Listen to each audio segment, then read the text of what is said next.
Les morts étaient des gens d'un voyage le plus sonore possible de ce premier gros monde. Si pour les morts les vivants sont des cartes postales, comme Apache que nous mimons main battante contre la bouche, les cyprès du cimetière étaient impressionnants comme une forêt de contes.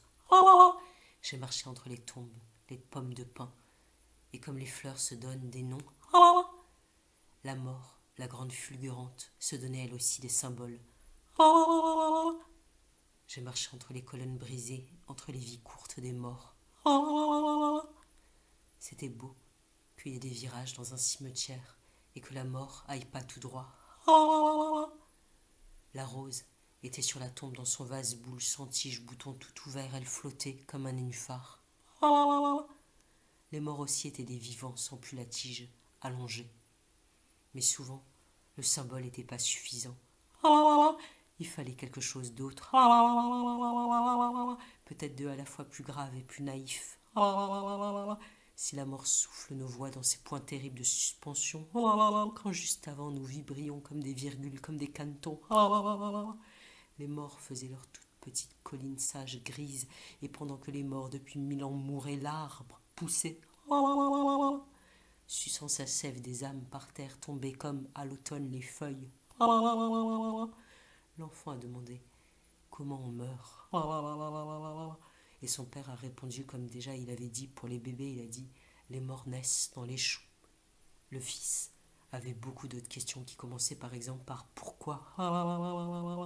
Pourquoi on voit pas les morts. Alors le père a dit que nous on les voit pas mais eux qui nous regardent. Et son fils a pensé que peut-être pour les morts on est aussi petit que des étoiles, aussi brillants. Colonne brisée des jeunes morts tombent pour longue auberge, vieille colonne pliée les vivants. Qui nous en allons, nous en plions tout doucement. La poésie vivait dans un endroit plein de glycine, où on pouvait lui écrire à la poésie.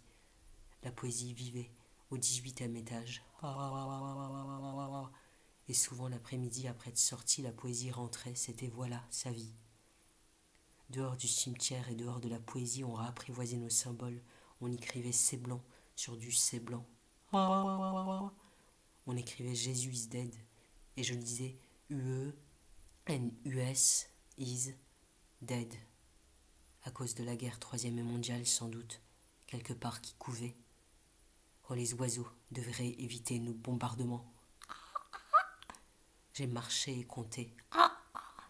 168, 169, 170, 172, 173. Je me suis arrêté de compter près d'une prière et d'un sac.